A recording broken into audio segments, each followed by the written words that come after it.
আমি শাসক করি বাঙালিদের পক্ষ থেকে শুভেচ্ছার বাণী বহন করে নিয়ে এসেছি, কৃতজ্ঞতার বাণী বহন করে নিয়ে এসেছি। আমি আপনাদের যদি কৃতজ্ঞতা জানাতে চেষ্টা করি, অন্যায় করা হবে। পাকিস্তানের নর পশু দল, পাকিস্তানের সামরিক বাহিনীর দল আমার 7 কোটি মানুষের উপর যে অত্যাচার করেছে, দুনিয়ার ইতিহাসে তার কোনো জায়গাতে তা তুলনা হয় না।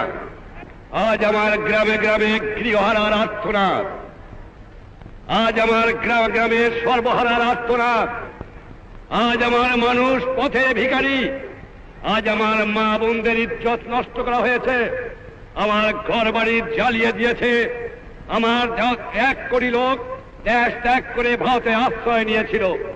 সেদিন যদি শ্রীমতী ইন্দিরা গান্ধী, আপনাদের মহান নেতা, ভারতের জনসাধারণ তাদের স্থান না দিত, তাদের খাবার না দিত, তাদের আশ্রয় না দিত, তাদের সান্ত্বনা না দিত, তাদের অবস্থা কি হতো?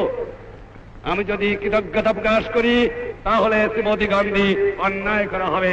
আমি আপনাকে শ্রদ্ধা জানাতে পারি, এর বেশি জানাতে পারি না। আপনাদের এই দান কোনোদিন আমরা শোধ করতে পারবো না। স্বাধীনতা পেয়েছি বড় রক্তের বিনিময়ে পেয়েছি। এত রক্ত কোনো জাত, কোনো দেশে কোনো দিন দেয় নাই যা আমার বাংলাদেশের মানুষ দিয়েছে। আমার লোকেরা জাতি ধর্ম নির্বিশেষে বৃদ্ধ থেকে বালক পর্যন্ত সকলেই সংগ্রাম করেছে। সে সংগ্রাম কামিয়াব হতে পারতাম না যে ভারতের জনসাধারণ, ভারতের সরকার, ভারতের সামরিক বাহিনী আর শ্রীমতী গান্ধী নেতৃত্বে এগিয়ে না আসতো। আমার দেবার মতো কিছুই নাই, শুধু আমি এইটুকু দিতে পারি।